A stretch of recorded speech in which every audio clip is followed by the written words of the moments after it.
¿Qué tal? Bienvenidos nuevamente aquí al Rincón del Paramédico. El día de hoy continuaremos con trauma y hablaremos sobre los aspectos a considerar cuando vamos a realizar un traslado. Entonces, siguiendo con el trauma, pues definitivamente el asegurar la escena es algo muy importante. Vamos a dar de hecho de que ya tenemos una escena asegurada. El asegurar la escena prácticamente es una clase aparte. Pero dentro de los factores, pues sabemos que tenemos que colocar los vehículos en una adecuada distancia donde estemos trabajando. Tiene que tener suficiente luminosidad y generalmente nunca vamos a dejar los vehículos de frente hacia nuestra área de trabajo, porque si tenemos un vehículo de frente y el otro nos choca en la parte trasera, el vehículo va a tender a pasar sobre la escena en la que estamos trabajando. Entonces, esa es una de las razones por la que el vehículo se deja sesgado. En el caso que otro vehículo venga y lo golpee, por la dirección de las llantas va a tender a desplazarse lateralmente en lugar de venir hacia nosotros. O dejan los vehículos un poco en ángulos de 45 grados cuando estemos trabajando en carreteras, específicamente por eso. Porque si lo dejamos directamente parqueado sobre el área que estamos, algunas personas dicen, bueno, de noche lo que pasa es que la luz nos ayuda a ver.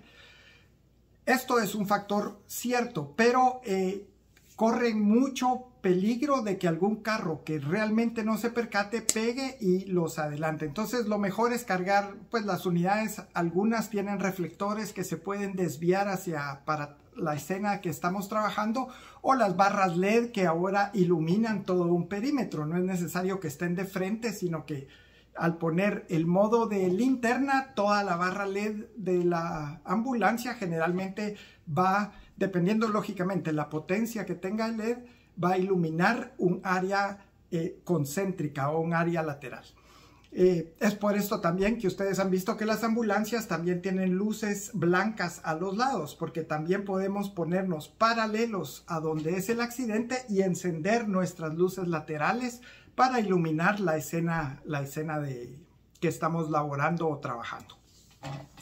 Bueno, ya que aseguramos la escena, estamos seguros de que definitivamente no hay algún químico, alguna electricidad o cualquier tipo de fluido, ya sea corrosivo o de cualquier índole, que ponga en peligro la integridad física del grupo de rescate o del paciente, entonces ya procedemos a trabajar con él.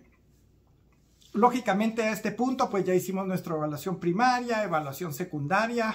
Solo para recapitular rápido para los que no son familiares con ese término, la evaluación primaria se concentra en la vida del paciente. Entonces son tres cosas las que se va a enfocar: en si está respirando, si tiene pulso y si tiene presión. Estas son las principales, un análisis rápido para ver cómo está el paciente.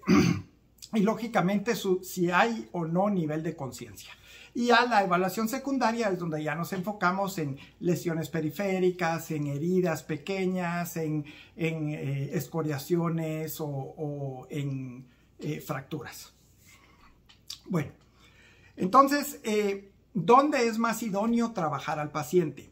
Generalmente la forma en la que las ambulancias están construidas y tipificadas es para que tratemos de trabajar al paciente dentro de la ambulancia para que nos funcione como una clínica móvil. Media vez el paciente entra a la ambulancia, eso no quiere decir que ya automáticamente se tienen que ir de la escena, sino que la ambulancia se utiliza, como les digo, como un equipo móvil donde podemos trabajar con mayor comodidad. Entonces, generalmente las ambulancias o las que están diseñadas para este servicio, pues tienen gabinetes muy cerca de la persona que está trabajando, tienen un sillón en la cabeza del paciente, porque generalmente cuando hay más de un paramédico trabajando al paciente y el paciente lleva un politraumatismo severo, generalmente delegamos qué va a hacer cada paramédico, y para el que va controlando la vía respiratoria y los signos vitales o va ventilando al paciente, es mucho más cómodo hacerlo desde la parte superior llevando pues al paciente estable bajo de él, mientras el otro paramédico pues puede ir poniendo una línea venosa o entablillando o curando las heridas. ¿Cuándo debemos de partir con el paciente a la emergencia?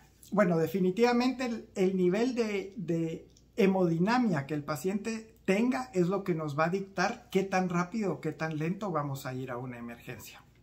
Vamos a trasladar al hospital. Pero definitivamente la condición idónea es que el paciente esté estable. Como mencionamos anteriormente, estabilidad significa que los signos vitales estén dentro de límites casi normales y que ya tengamos al paciente asegurado para un buen traslado.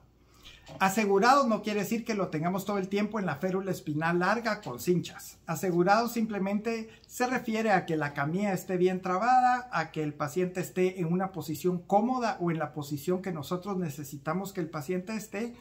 Y muchas veces la solución venosa que vamos a introducir es muy difícil hacerla cuando la unidad está en movimiento.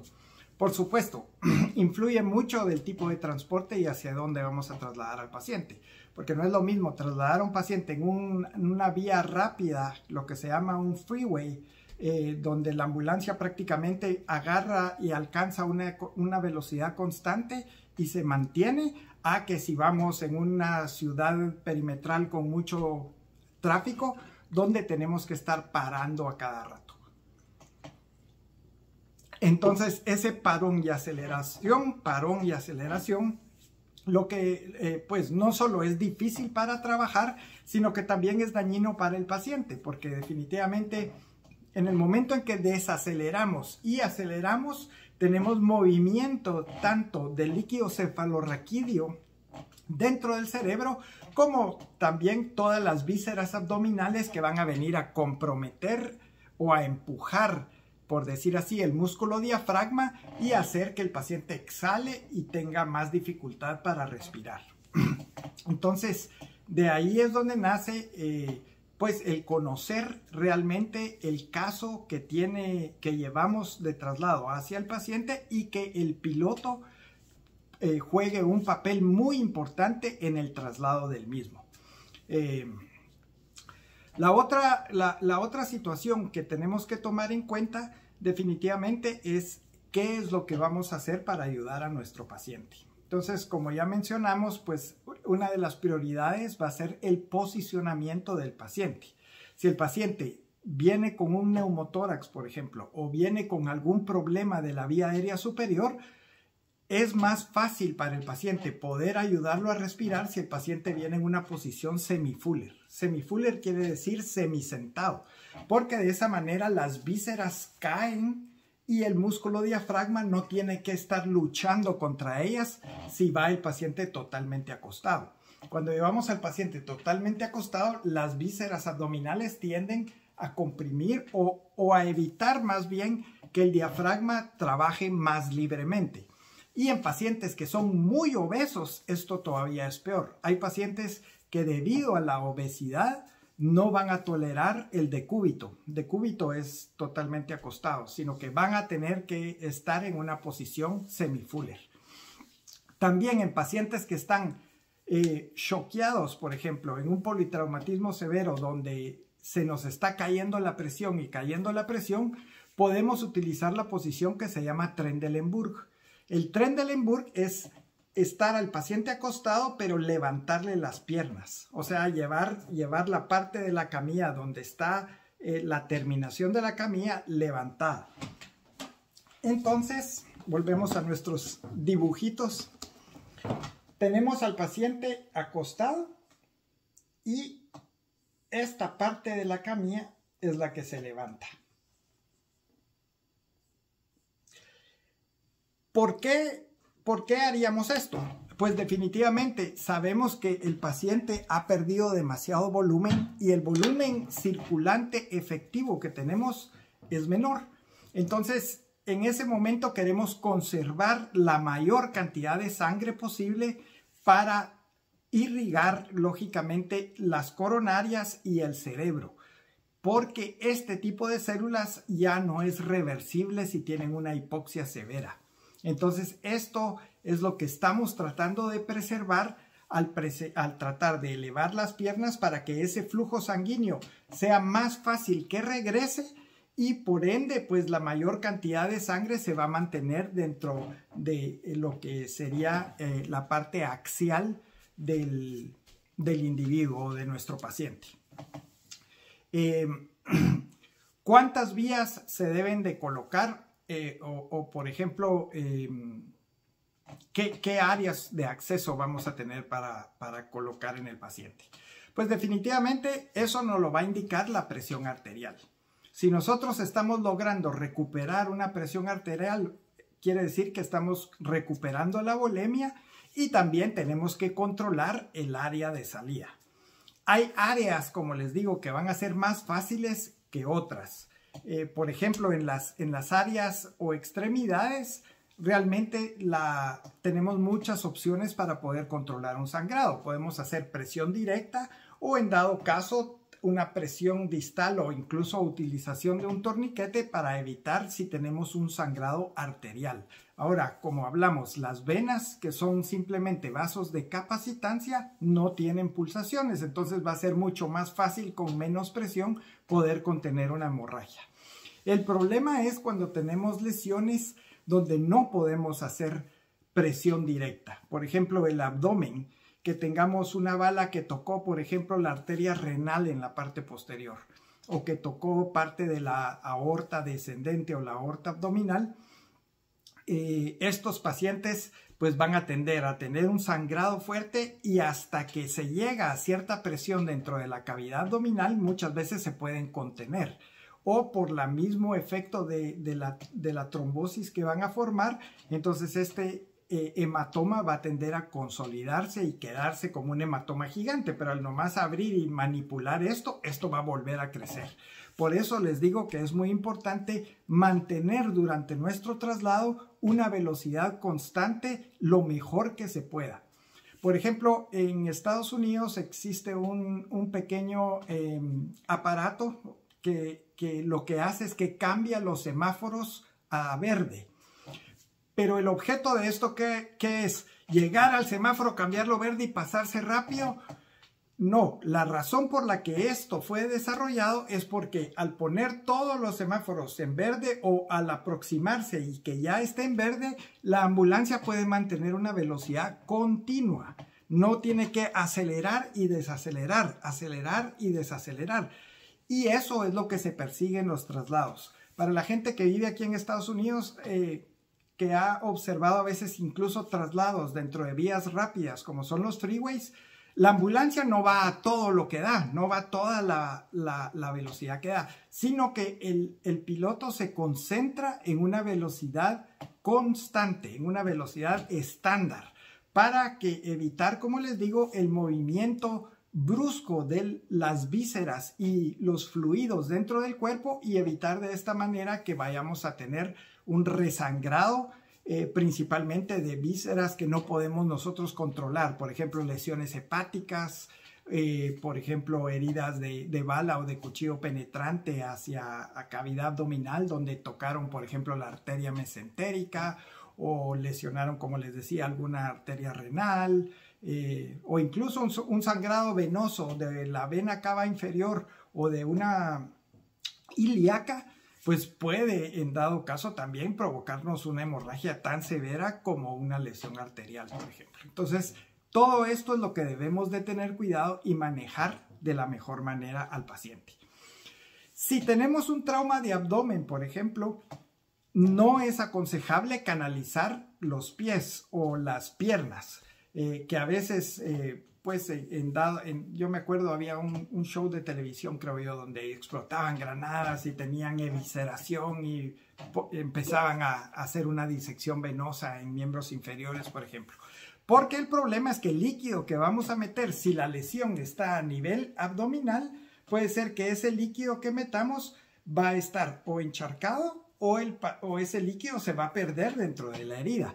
Entonces, casi siempre, o más bien la regla es de canalizar al paciente en un área donde no haya trauma o en el área más próxima al corazón, donde sabemos de que el líquido que va a llegar va a ser líquido efectivo, donde el corazón va a tener líquido para tener una función de eyección.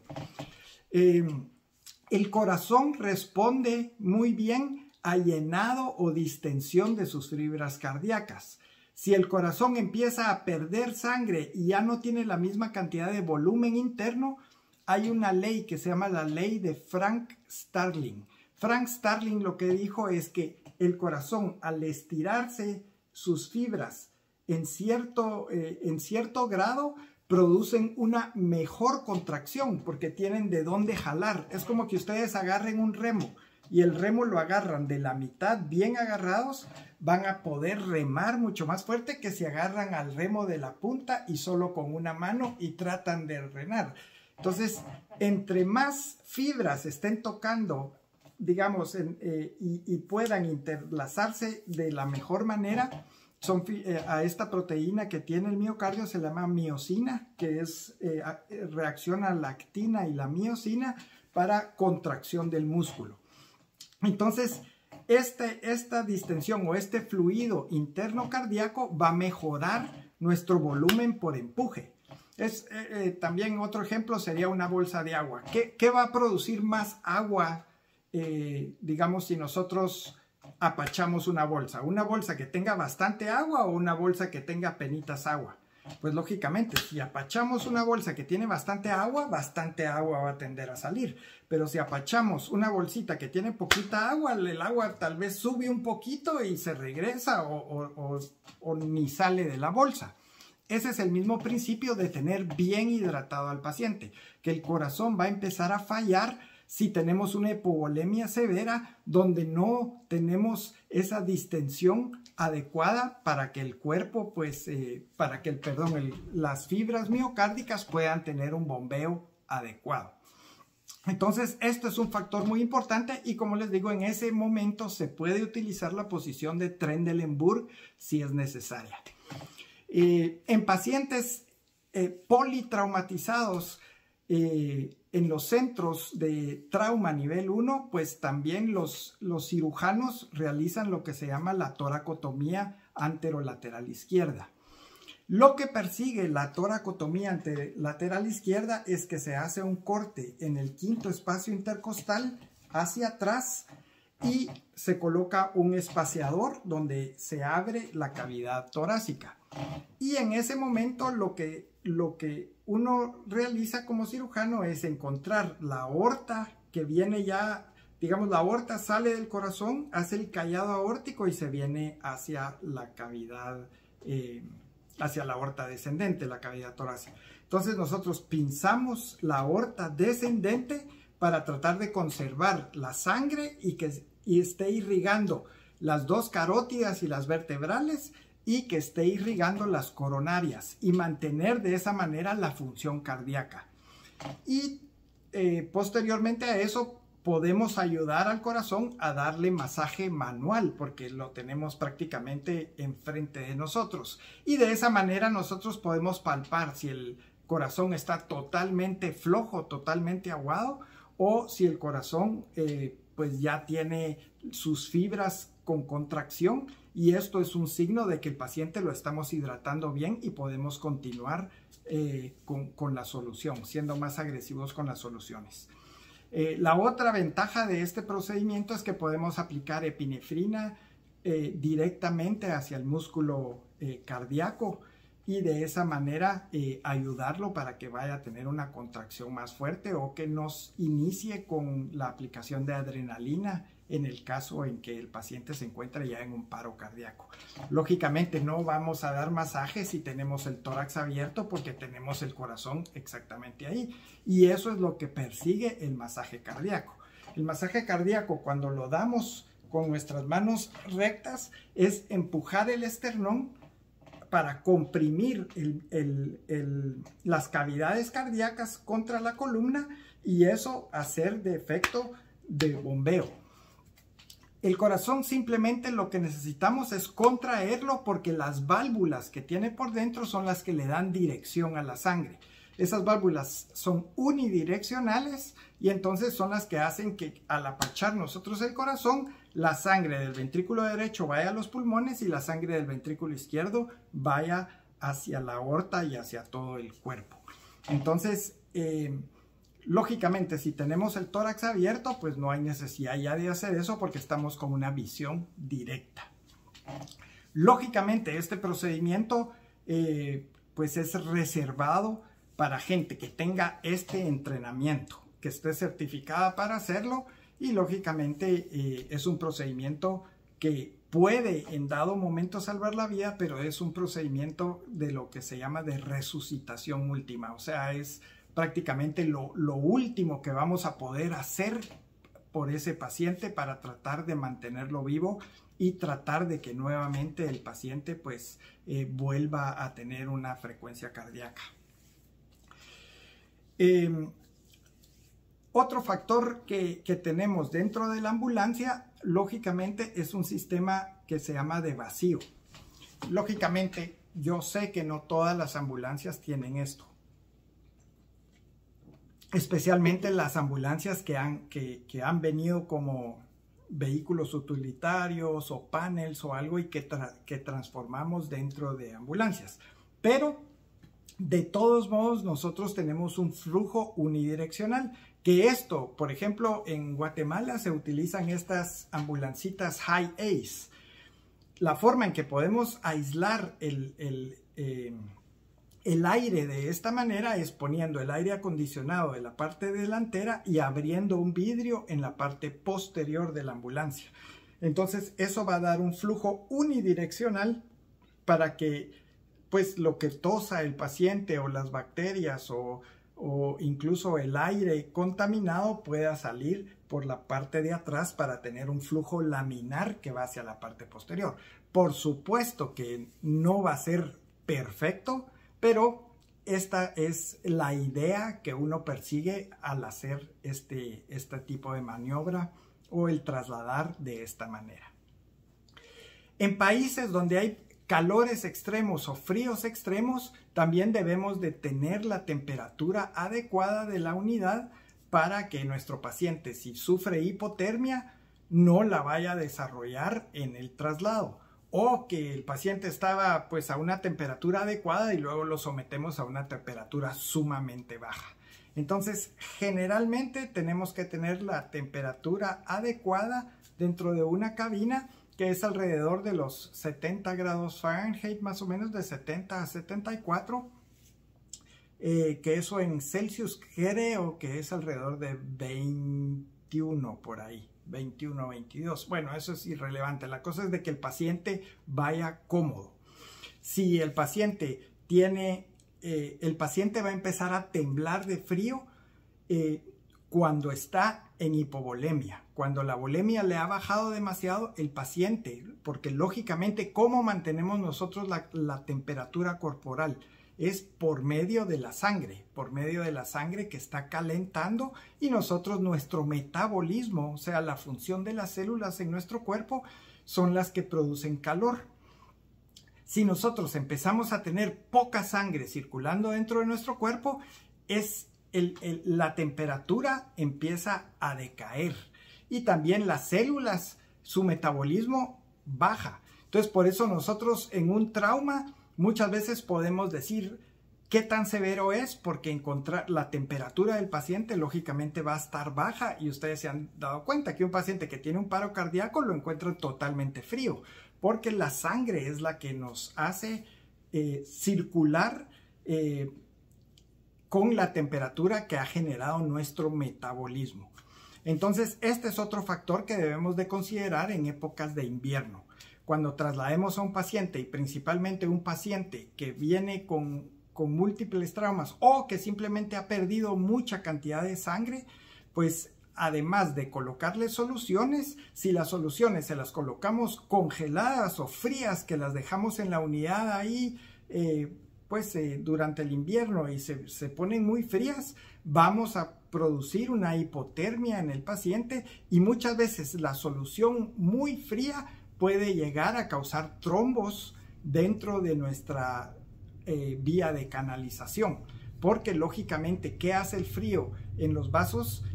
Produce vasoconstricción. Entonces, al producir vasoconstricción y el agua pasando tan fría, pues puede desencadenar una coagulación en ese vaso y perder nosotros nuestra solución de acceso que tengamos al paciente.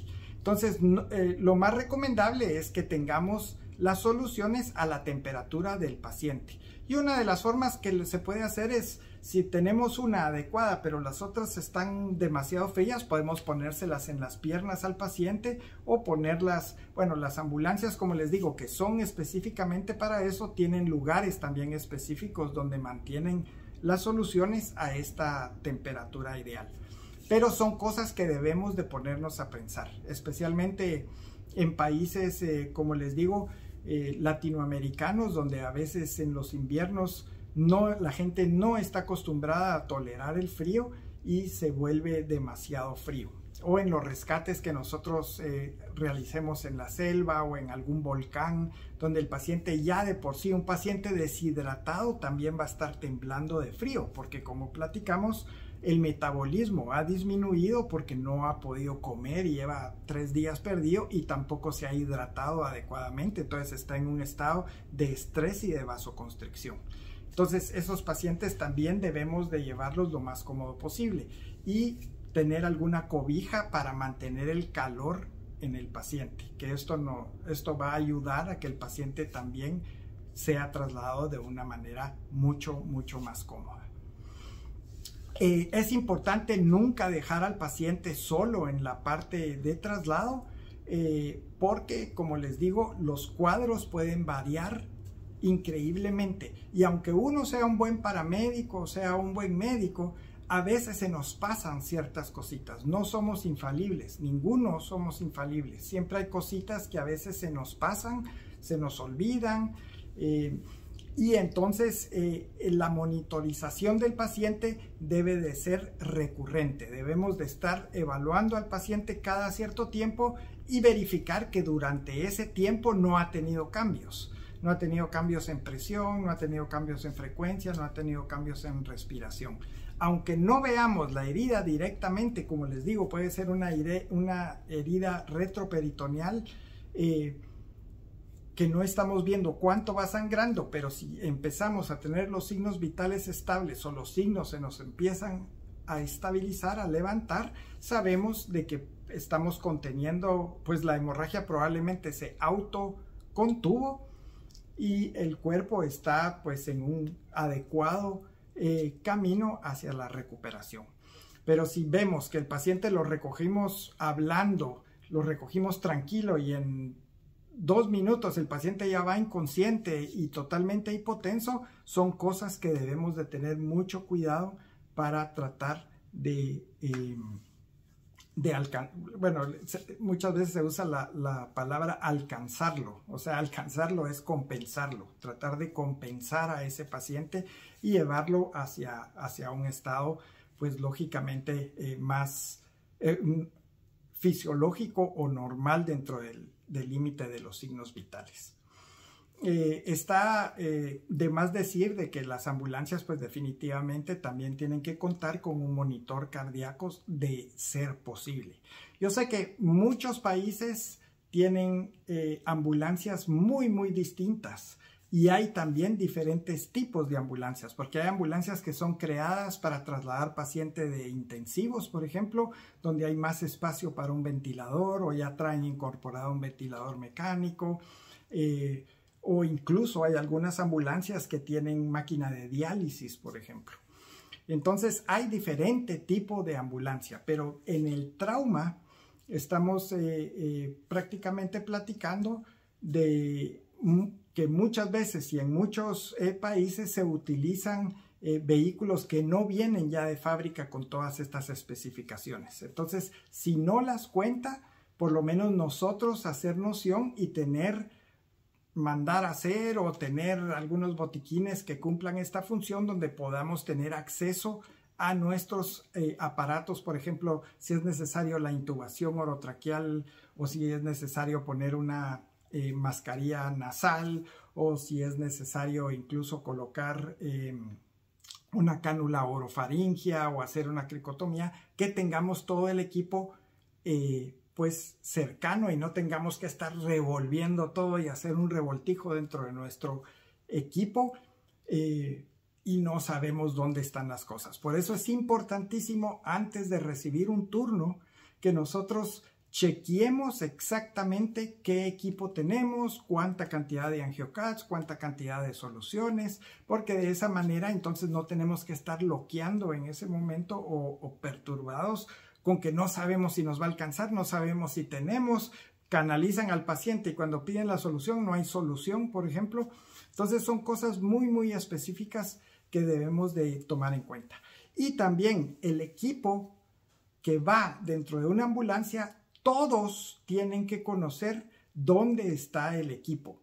No solo una persona que sea la que revise y diga, ah, sí, yo sé dónde está, sino que todo el equipo debe de conocer dónde está cada cosa. Porque en dado momento, y más cuando llegamos al trauma y hay un paciente politraumatizado que hay que actuar inmediatamente, o hay más de un paciente, o se está tratando los paramédicos a diferentes pacientes, el personal rotativo que queda en la parte para pasar el material, pues definitivamente debe de conocer a perfección dónde está para perder el menor tiempo posible. Por supuesto, perder el menor tiempo posible tampoco quiere decir hacer las cosas a la carrera, hacer las cosas rápido y que ni siquiera nos paramos a pensar y hacer un plan de manejo y de traslado para el paciente.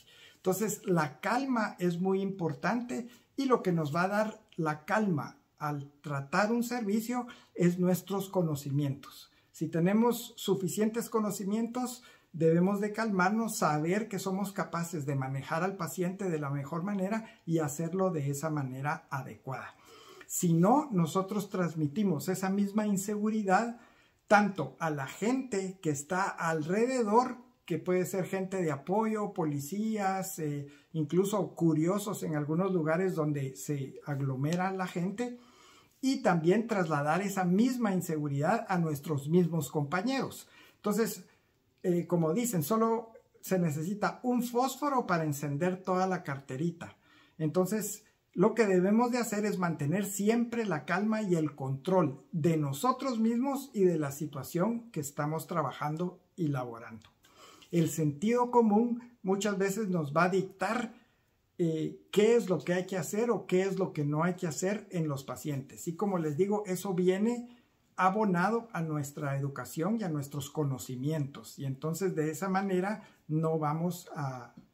los errores pues van a tender a ser menores que si no tomamos un plan de acción adecuadamente. Otra cosa que es importante que ustedes han visto en los hospitales es, por ejemplo, que ustedes llaman y dicen área roja para el paciente. ¿Qué es realmente, qué significa el área roja o por qué la hace tan especial? Entonces, el área roja es tan especial porque llega un grupo de gente a manejar el paciente conjuntamente y cada quien tiene funciones ya delegadas. Entonces, de esa manera se avanza con el paciente y se logra estabilizar mejor. Entonces, por ejemplo, hay una persona que es encargada de la vía aérea. Hay una persona que es encargada del sistema circulatorio. Hay una persona que está encargada, por ejemplo, de colocar sondas y sondas de drenaje o hacer la evaluación secundaria y poner o entablillar al paciente. Y así, como les digo, dependiendo de la cantidad de gente que tengamos, así vamos a delegar. Entonces, de esa manera no todos tienen que estar haciendo la misma cosa. Yo a veces me he dado cuenta que, por ejemplo, tienen un paciente politraumatizado y alguien está canalizando y los otros, en lugar de estar haciendo algo más proactivo, están viendo nada más y gritándole al que está canalizando o diciéndole. Entonces, debemos de hacer nuestro plan al nomás recibir el turno. Y si somos 3 o 4 los que están dentro de la unidad, bueno, decir, bueno, esta persona va a manejar el trauma, esta persona se va a encargar, por ejemplo, de las vías y solo se va a concentrar en las vías, esta persona se va a encargar de signos vitales y respiración y esta persona va a manejar los fármacos y signos vitales de monitoreo. Siempre, si nosotros delegamos esto, vamos a trabajar al paciente conjuntamente en lugar de trabajar y nosotros mismos estar chocando el uno con el otro, queriendo hacer el mismo tipo de trabajo, y en ese momento se nos pasan muchas cosas por alto que deberíamos de haber hecho. Entonces, lo mejor es organizarnos, tratar de hablar previo a esto y delegar, por ejemplo, qué va a hacer cada persona. Esto, lógicamente, en el caso de un politraumatismo, porque no todos los pacientes que ustedes llevan a una emergencia entran al área roja. De igual manera, no todos los pacientes que ustedes van a atender van a ser politraumatismos que ameriten este tipo de protocolos. Pero cuando les caiga ese paciente o cuando se enfrenten a ese paciente que sí requiere mucho más tratamiento y cuidado, van a estar ustedes preparados, no solo mentalmente, sino que también operativamente. O sea, van a hacer las cosas que ya saben que tienen que hacer y concentrarse en ello. Entonces, si ustedes se concentran en esa faena que se les asignó, la van a compartir con el que esté manejando el trauma general, y de esa manera se van a pasar cosas por alto menos que si ya lo hacemos de una manera desordenada y lo hace cada quien por su cuenta. Entonces, estos son factores muy importantes. Y como les digo, en cualquier traslado siempre deben de comunicarle a su piloto, y el piloto no es simplemente un chofer de Uber o un chofer de taxi. Él debe de participar dinámicamente también dentro de lo que está ocurriendo, y de esa manera también decidir no solo la ruta que va a tomar hacia el centro asistencial, sino que también coordinar el traslado que sea de la mejor manera posible para causar menos daño al paciente y menos incomodidad. Estos son factores muy, muy importantes que, como les digo, muchas veces ni siquiera lo pensamos. Vamos más pensando en que ese carro no se mueve, que ese policía no da vía, que ahí vienen otros bomberos atrás, que... Entonces, nuestra mente empieza a perderse en cosas que realmente no van enfocadas a nuestro paciente. Las personas que van dedicadas al paciente, van dedicadas al paciente. No, alguien va monitorizando al paciente y decirle, cruza aquí, mira, aquí métete, no, dale para acá, mira, dale vía. Porque entonces, como les digo, la delegación del traslado se pierde completamente. Y entonces todos empiezan ya a concentrarse en que ese carro no se mueve, o que se mueva, o voy a abrir la puerta para moverlo. Y el paciente queda desatendido, o se nos pueden pasar en ese momento algunas cosas por alto. Entonces, es muy importante que nuestra concentración siempre sea con el paciente para las personas que están manejando paramédicamente al paciente. Y el piloto, pues, si hay suficiente personal y cuenta también con una persona que va de copiloto o de responsable, o como ustedes la llamen dentro de sus departamentos, que esa persona vaya haciendo esa coordinación, hablando, reportando el estado del paciente al hospital, o incluso en ambulancias abiertas, él puede ir recibiendo la información de los paramédicos para ir conjeturando pues en un solo diagnóstico y el tratamiento que se está efectuando al paciente, para que ya tengamos esto en el centro asistencial informado y sepamos qué maniobras y qué trauma específicamente tiene el paciente.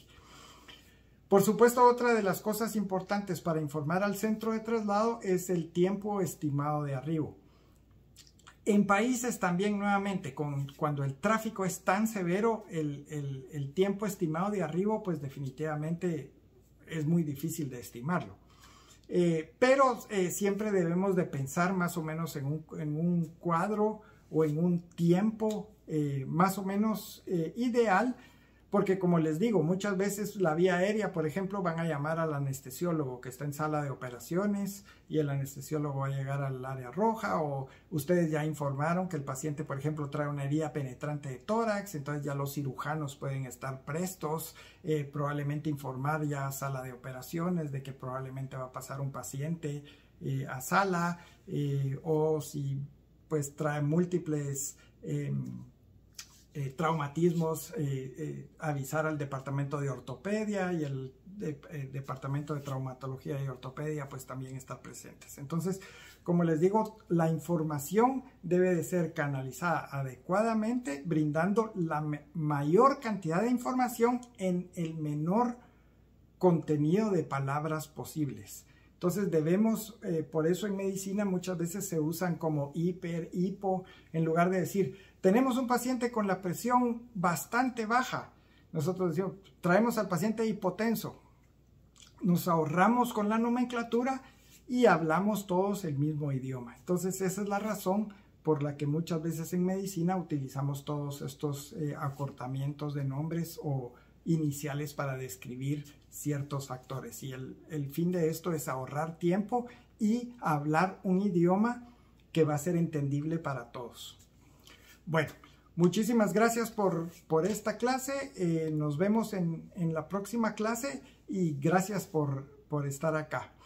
Vamos a hacer también posteriormente algunas preguntas o inquietudes que ustedes tengan en una transmisión en vivo para que podamos conjeturar algunas cosas que tal vez no quedaron claras o ustedes quieren agregar. Recuerden que yo estoy presto también a que se agreguen nuevas cosas o tal vez se me olvidó hablar de ciertos factores que ustedes pueden contribuir para enriquecer más el programa.